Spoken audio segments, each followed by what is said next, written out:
Além disso, pessoal, nós vamos ter aqui o seguinte, né? Então, no teste só será trabalhado o nazismo alemão, a ascensão do Hitler, as medidas que ele toma nos primeiros anos e as características e as características relacionadas ao governo dele. Então, isso é o que será cobrado no teste de sexta-feira, no caso de manhã. Outra coisa também, nós estamos terminando esse capítulo A4. Assim, é um capítulo que os alunos gostam muito de trabalhar, é um capítulo gostoso, né? Triste, logicamente, você trata de fascismo italiano, nazismo alemão, a gente vai ver o salazarismo e o franquismo também, e nós estamos terminando, no próximo capítulo, entraremos em detalhes da história do Brasil. Gente, eu darei a aula de 9h50 às 10h30 hoje, no lugar da Tamsa.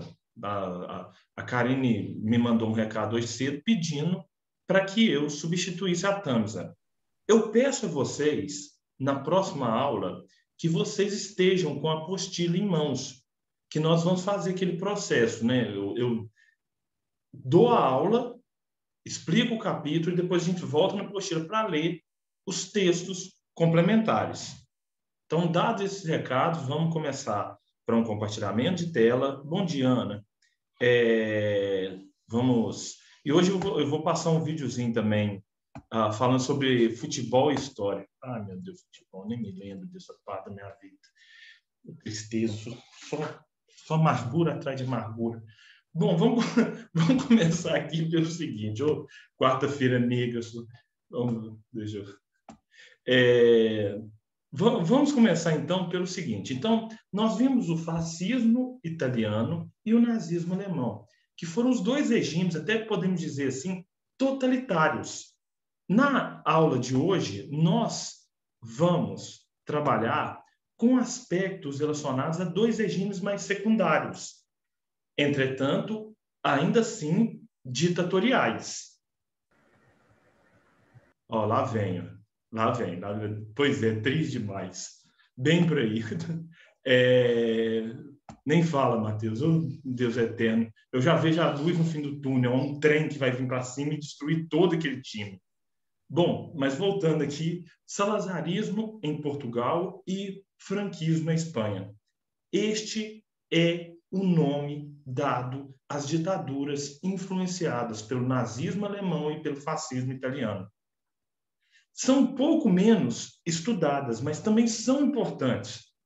Em primeiro lugar, por que são importantes? Por conta da ligação entre Brasil e Península Ibérica, principalmente Portugal.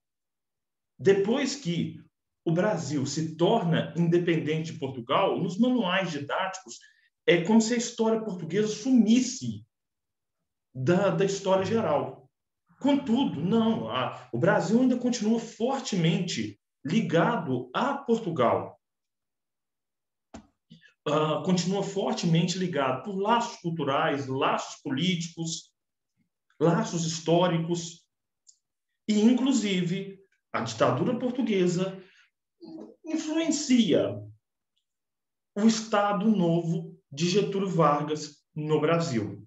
Influencia, não manipula. E aí, pessoal, começamos então pelo seguinte, né? Com uma imagem do ditador português Antônio Salazar. Antônio Oliveira Salazar. Nascido em 1889, economista, ex-professor da Universidade de Coimbra, em Portugal, e ditador português da década de 30 até a década de 60. Implementou o que foi chamado ali de salazarismo, uma ditadura que concentra poderes no executivo, em detrimento do poder legislativo e do poder judiciário. O que isso quer dizer? Você fortalece o poder do presidente, fecha a Câmara ou o Senado, ou a Câmara e o Senado, depende do poder e também manipula o judiciário para ele trabalhar para você. Foram pesados. A ditadura salazarista foi pesada, por exemplo, com, nem falar do Hitler, né? Mas com uma ditadura do Mussolini, a ditadura fascista do Mussolini? Não. Mas cometeu atrocidades, cometeu injustiças e promoveu mortes, principalmente nas colônias portuguesas. Portugal era fortemente dependente das suas colônias. Flávio, mas o Brasil já ficou independente de Portugal no século XIX, lá em 1822. Mas quem disse que Portugal teve o Brasil, somente o Brasil como colônia? Então você tem Angola, Moçambique, Cabo Verde, São Tomé e Príncipe. E no momento pós-guerra, em um momento pós-guerra, que o processo de descolonização afroasiática se acelera, Portugal aumenta a sua dependência, principalmente em relação a Angola e em relação a Moçambique. Então, ele passa por um processo inverso pelo qual Inglaterra, França passavam. Tanto que as colônias portuguesas só se tornaram independentes na África na década de 70. Inclusive, o Brasil foi o primeiro país do mundo a reconhecer essas independências. E, de certo modo, essa ditadura do Antônio Salazar aumenta essa dependência. Petróleo, gás natural, ouro, diamante, tudo isso era tirado principalmente de Angola e de Moçambique. Continuando aqui, pessoal, então, vamos ver, né? O fascismo em Portugal. Golpe de Estado em 1926 e chegada de Antônio Salazar ao poder em 1932. Lembra vocês, gente, que Portugal foi governado pela dinastia Bragança, a família do Dom Pedro I, Dom João VI, Dom Pedro I, Dom Pedro II, até 1910, quando um golpe de Estado proclama a República Portuguesa. Logo, a República Portuguesa não era lá uma experiência longeva em 1926. Ela tinha 16 anos. E aí foi dado um golpe de Estado. E Antônio Salazar, inicialmente, é o ministro da Economia, que na década de 30 é alçado à presidência, é levado à presidência, ocupa a presidência até 1968. Outro ponto de fundamental importância é estabelecimento de um Estado corporativista, aos moldes do Estado italiano. Então, lembra vocês, gente, o que seria um Estado corporativista? Vamos para o bate-papo aqui. Estado no Estado que assume funções intermediárias entre burgueses e proletariado. Qual é o objetivo do Estado corporativista? Evitar a luta de classes. O Estado corporativista funciona como uma espécie de cooperação de classes. Inclusive, no nosso próximo capítulo, aqui, o capítulo B3, nós vamos trabalhar Getúlio Vargas e principalmente entre o momento entre 1937 e 1945, o Getúlio Vargas também tenta implementar um Estado corporativista no Brasil, tentando eliminar a luta de classes e promover a cooperação entre as classes. O que é alguém corporativista? Alguém que defende sua classe, ou alguém que defende classes. E, meninos, tanto em Portugal quanto na Espanha,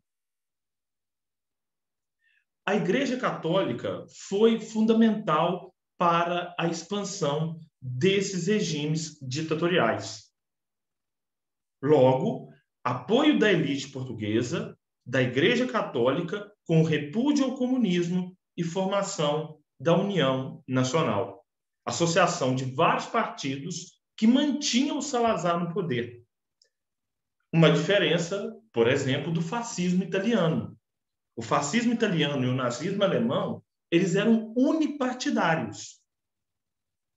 O partido fascista na Itália e o partido nazista na Alemanha. Nenhum outro mais, não tem necessidade. Em Portugal, se admitia multipartidos, mas multipartidos, todos eles, usando uma expressão popular, farinha do mesmo saco, que pensassem do mesmo modo, admitissem as mesmas ideias. Ideias contrárias eram exterminadas. Ideias contrárias não eram aceitas. Muitas vezes as pessoas eram presas. E, como eu mesmo falei para vocês, uma base desse governo se deu sobre o colonialismo. Meninos, Portugal, já falei isso, a gente fala em tanta aula, mas falando do mesmo lugar, né? Eu nem sei se foi aqui, não sei se foi nas outras duas escolas que eu trabalho, nas outras duas escolas particulares. Portugal é o país da Europa com as fronteiras mais velhas. As fronteiras portuguesas foram assim consolidadas ali em 1385. Desde então, Portugal sempre foi expansionista. Na bandeira portuguesa não está a imagem de uma caravela à toa. Você tem lá, né, a bandeira verde e um vermelho, sei lá que cor que é aquela. Para mim é vermelho, verde, vermelho, um escudo e ali uma caravela. Por quê? Porque a caravela foi fundamental para esse expansionismo português, que vamos dizer, fez parte da história portuguesa do século XV até o século XX, ou seja, por mais de 500 anos. Tendo o Brasil como o seu grande motor durante os séculos XVII e XVIII, mas também, posteriormente, tendo na África o seu grandioso motor econômico até a década de 1970. E o salazarismo aumentou esta dependência. O salazarismo aumentou esta dependência durante as décadas de 30, 40, 50 e 60. Lógico, e isso vai gerar constantes lutas portuguesas nas regiões coloniais. Existe uma música, na verdade uma peça, que foi transformada num musical do Chico Buarque com um poeta português chamado Rui Costa, nome de um jogador português também da década de 90. Jogava muito o Rui Costa. Mas não, esse é o poeta português. E a música nos diz o seguinte, né? Se as minhas mãos estão preocupadas em matar, em estrangular, é porque o meu peito sufoca e chora. Gente, quando nós falamos na colonização brasileira, a colonização portuguesa junto ao Brasil, nós falamos de tortura, nós falamos de morte, mas nós falamos de um peito que pega e chora também. E as lutas na África, elas foram sanguinárias. As práticas salazaristas ou dos militares salazaristas, elas foram sanguinárias na África, principalmente da década de 30 até a década de 70. No caso do salazarismo, até a década de 60 e, posteriormente, com Marcelo Caetano, substituto do Salazar. Continuando aqui, pessoal, como isso terminou? Ao contrário do nazismo, que foi intenso, mas por 12 anos, e do fascismo, que foi intenso ali por 21, 22 anos, o salazarismo dura por mais décadas. Só o Antônio Salazar fica no poder mais de 35 anos. E quando ele morre, o regime não acaba. Ele é substituído por Marcelo Caetano. Contudo, na década de 70, e com transformações no mundo e outras coisas mais, explode em Portugal a Revolução dos Cravos. O que foi a Revolução dos Cravos? Levante de militares de patente intermediária, apoiado por outros grupos sociais, que destitui o presidente, o substituto do Salazar, o Marcelo Caetano. Para ser mais exato, gente, é um feriado português. Ela explode, né? Assim que der aqui o bate-papo, eu coloco para vocês. Em 25 de abril de 1974. Feriado, o feriado mais importante de Portugal. Por conta desse princípio de insatisfação. E os revolucionários... e por que foi chamada de Revolução dos Cravos, né? Porque os militares incentivavam, os militares, né, que promoviam a revolução, incentivavam os manifestantes a colocarem rosas na boca das armas ou na boca dos tanques. E por que houve essa insatisfação dentro das Forças Armadas, que foi, por muito tempo, um dos braços do governo? Por conta de uma manutenção de uma política colonial na África, gente, muitas mães perderam filhos, muitos pais morreram nas guerras coloniais africanas. Na década de 70, o povo não aguentava mais. E os revolucionários tinham o lema dos 3 Ds: descolonizar, desenvolver e desmilitarizar. Não, mas eles eram militares, sim. Eles não queriam que Portugal se tornasse um país sem forças armadas, não. Mas eles queriam menos militares no governo. Então, e foi um sucesso essa revolução. Com a Revolução dos Cravos em Portugal, ainda na primeira metade da década de 70, Moçambique, Angola, São Tomé e Príncipe e Cabo Verde proclamam suas independências. Fim do salazarismo e início da política de descolonização. Então, terminava assim o salazarismo. Pessoal, e vamos passar para o próximo aqui, que é o franquismo. Meninos, a geração de vocês é uma geração que gosta mais de futebol internacional do que a minha geração. Aí eu falo, gente, coloca no chat, fazendo um favor, quem gosta de futebol, mesmo que seja cruzeirense. Lasqueiros. Coloca no chat, fazendo um favor. Não está dando para visualizar, pessoal, o chat direito. A gente aperta aqui, mas não vai. Mas, bom, por que eu estou falando sobre futebol? Porque o franquismo espanhol se valeu muito bem do futebol. E aí, se der tempo, não sei se nessa aula, não sei se na próxima, eu vou passar um pequeno trecho daquele canal Peleja, né, sobre a história do Real Madrid. E o Real Madrid era um clube de menor expressão, mas tinha bicampeonato. Quando Francisco Franco chega ao poder. E quando ele chega ao poder, para incentivar, né, uma maior força do próprio governo, ele se coliga com o então presidente do Real Madrid, Santiago Bernabéu. Na verdade, quem faz essa coligação é o contrário. O Bernabéu procura o Francisco Franco e ele ganha muita ajuda do governo. Sobre isso, se der tempo, eu vou passar um vídeo do canal Peleja, que é um canal sobre futebol, curiosidades futebolísticas, com base no documentário, né? O Madrid Real, a lenda, a história negra por trás da lenda branca. Mas, primeiro, vejamos determinados aspectos relacionados à própria ascensão do fascismo na Espanha e em Portugal. Bom, vamos continuar aqui, pessoal. Então, vimos o salazarismo. Ainda na Península Ibérica, lembra vocês que a Península Ibérica engloba Portugal e Espanha?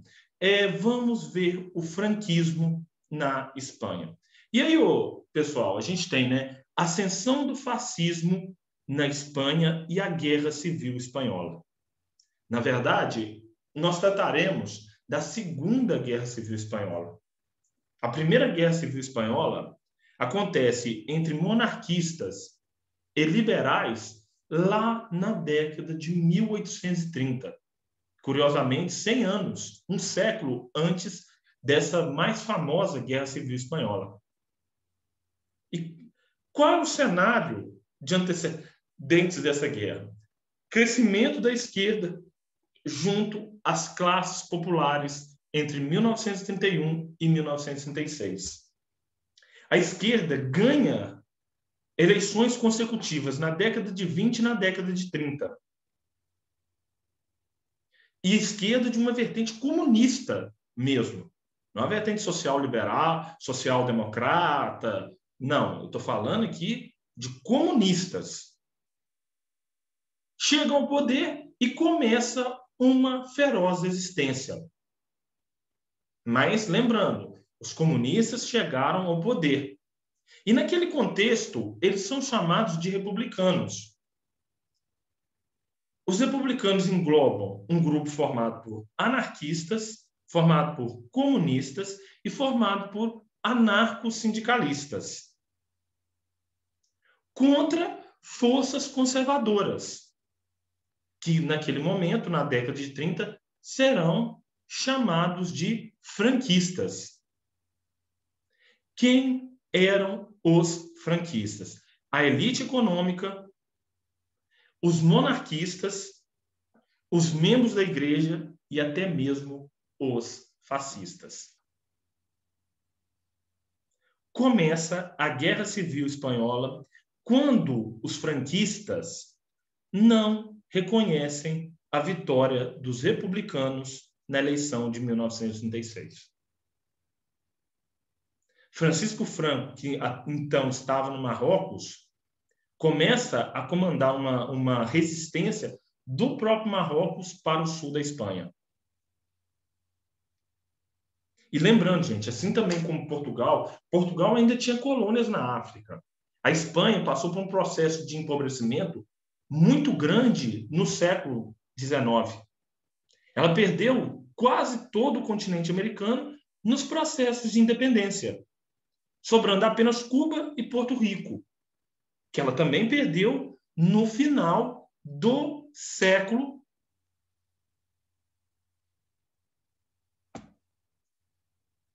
Goleada 11-1 no Barcelona. Tem a ver com... Tem sim, Eduardo. Eu sei que esse jogo teve muito conflito antes do jogo. Teve sim. Foi um jogo assim, de cooptação.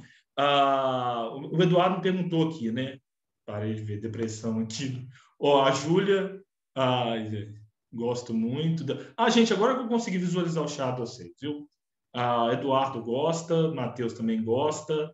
Ana Júlia, eu já gostei mais, mas gosto. Eu, Sara falando, Ana Júlia, eu, desde que o Cruzeiro caiu para a segunda divisão. Pois é, Júlia, aquilo, pelo amor de Deus, nossa, pai.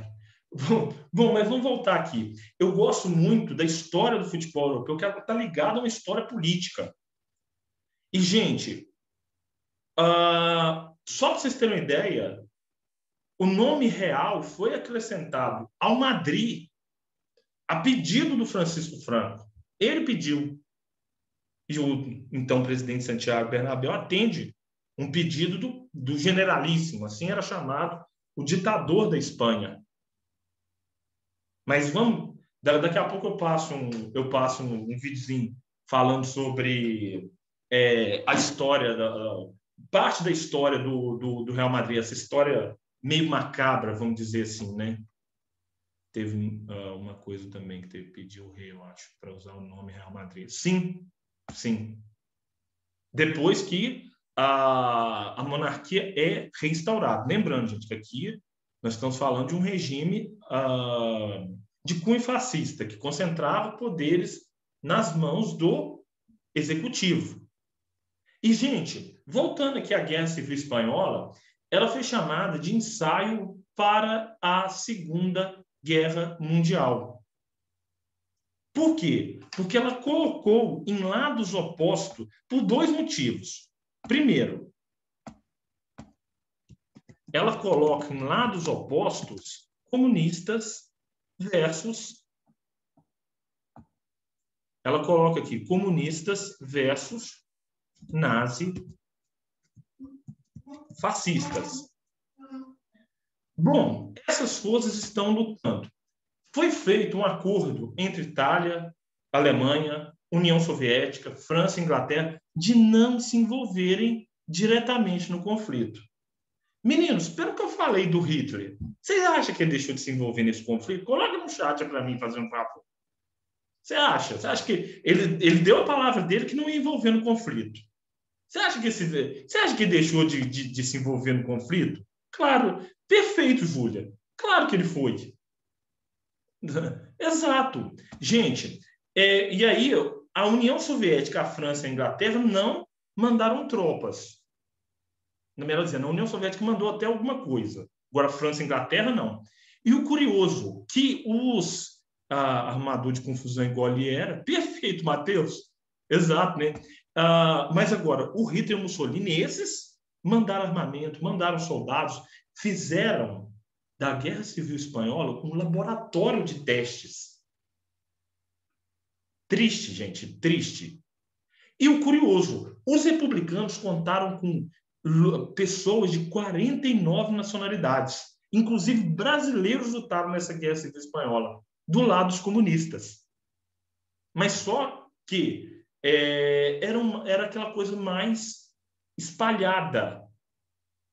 Quem leva a melhor, quem teve mais recurso financeiro, quem teve um apoio bélico mais forte, foram os franquistas, fazendo com que eles tomassem a Catalunha, que era o último reduto de resistência, em 1939. E, meninos, deixa eu fazer uma pergunta aqui, relacionada ao futebol, relacionada à política desse momento. Alguém sabe como é o nome do campo do Barcelona? O estádio do Barcelona. Qual é o nome do estádio do Barcelona, gente? Perfeito, Camp Nou. Em catalão, isso quer dizer novo campo. E por que novo campo? Porque o velho foi destruído durante essa ocupação. Metralhado. Metralhado. Durante a vitória final dos franquistas e o domínio sobre a região da Catalunha. Alguém também... O nome do campo, vocês sabem. Matheus e Eduardo precisa aqui. Alguém sabe, então, o lema do Barcelona?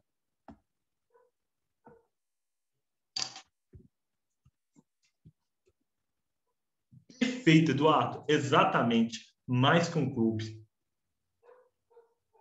Mais que um clube. Um sentimento de um povo que resiste.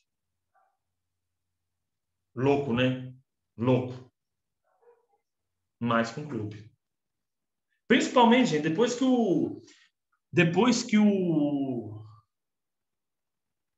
franquismo acaba, aí na década de 70, o Barcelona passa por um grande processo de reestruturação, que vai desaguar na conquista da Champions em 1992. Mas durante os anos Franco, o futebol opositor ao governo central de Madrid, nossa, passou por umas... Inclusive, gente, com compra de juiz, viu? Compra de juiz. Eu lembro aquela final, a última final que o Real Madrid ganhou, né, do Liverpool, que o Sérgio Ramos deu aquela prensada no Salah e o Salah sai com o braço machucado, aquilo era lance para expulsão. E conhecendo o histórico do Real Madrid, aquilo dali pode ter sido dinheiro, compra de título. Eles fizeram isso na década de 60 quase toda. Por que eles não poderiam continuar fazendo isso? Vamos continuar aqui. Agora, voltando à Guerra Civil Espanhola, um dos eventos mais conhecidos e trágicos da história da humanidade foi o bombardeio de Guernica, pequena cidade no interior da Espanha. Que nem eu falei, a Guerra Civil Espanhola, para os nazistas alemães e fascistas italianos, serviu como um laboratório de testes para experimentarem as suas armas. E, dentro disso, um bombardeio contra uma cidade de civis, uma pequena cidade, chama a atenção do mundo. Primeiro, pelo fato dele ter sido descrito em um jornal espanhol, e depois pelo fato dele ganhar repercussão internacional com o quadro Guernica, de Picasso. Na próxima aula, gente, lembrando que eu tenho a aula das 9h50 com vocês também, eu vou falar sobre esse bombardeio e sobre o quadro do Francisco do Pablo Picasso, Guernica, o seu quadro mais famoso. Contra essas forças franquistas, né, que nem eu falei, foram 3 anos de resistência por conta das brigadas internacionais. Forças republicanas que contaram com algum apoio da França, União Soviética e Inglaterra, apoio não dos governos, mas das pessoas. Muitos comunistas, franceses, ingleses, soviéticos, foram para a Espanha para lutar. E de outras nacionalidades também, com participação de pessoas de 35 nacionalidades. Meninos, alguns números já falaram até em 49 nacionalidades, participando do lado dos republicanos, participando nas chamadas brigadas internacionais. Tinham um apelo internacional, mas não tinham recurso financeiro. E sem recurso financeiro, gente, você não sustenta uma guerra. Vitória dos franquistas após 3 anos de guerra. Consequência? Violenta repressão a grupos catalães e bascos. Até hoje, gente, em 2018 ou 2019, não me lembro o ano certo, foi ventilada a ideia da independência da Catalunha. Foi feito um plebiscito, a maioria da população concordou. Entretanto, o governo de Madrid, o governo central da Espanha, vai se colocar contra essa independência. Hoje em dia, essas questões de guerra e independência são mais fracas do que elas foram durante o período Francisco Franco. Mas na Espanha, elas ainda existem. Na Europa Ocidental, não tem outro país que essas questões separatistas são tão faladas como na Espanha, principalmente na Catalunha. Entretanto, com a redemocratização,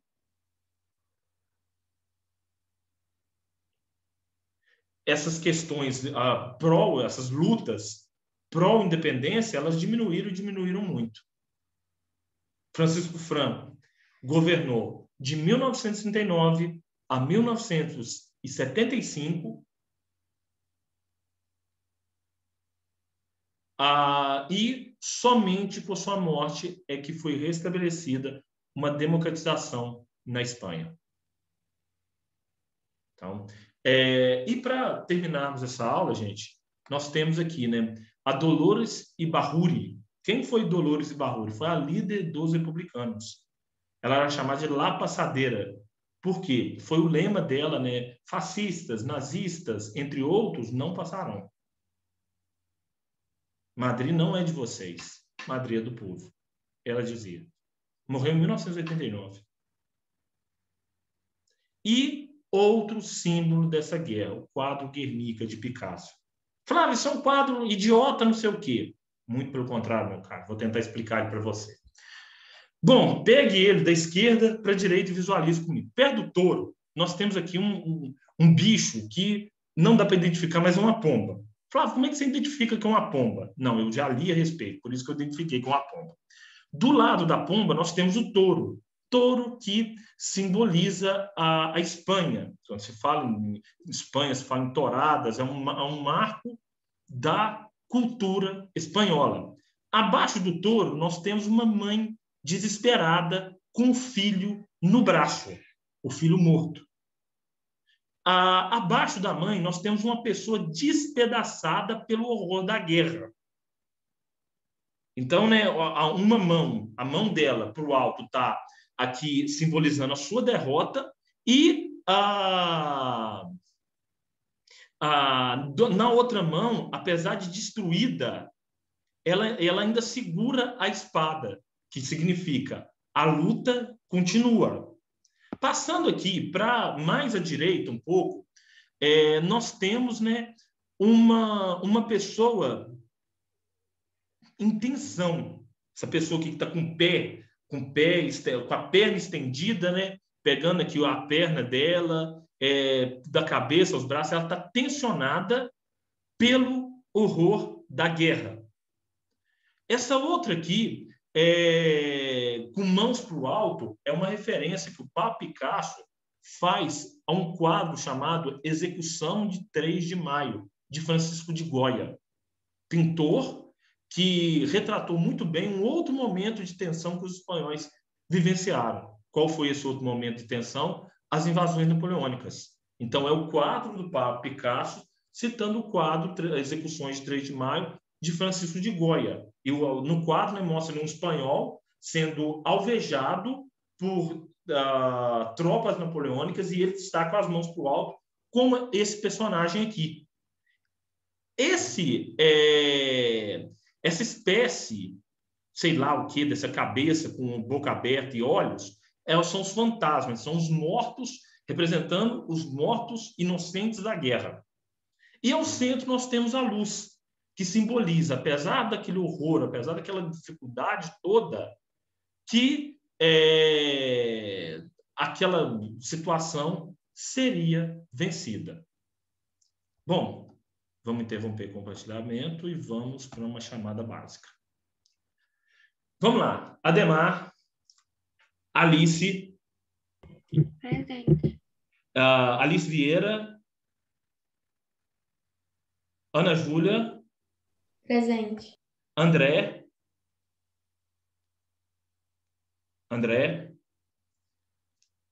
Bruna. Débora. Presente. Eduardo. Presente. Frederico. Gabriel. Presente. Giovana. Presente. Guilherme. Gustavo. Isaac Baruch. Isaac Sade. João Otávio. Presente. João Paulo. Ok, Alice, tá certo. Júlia Breder.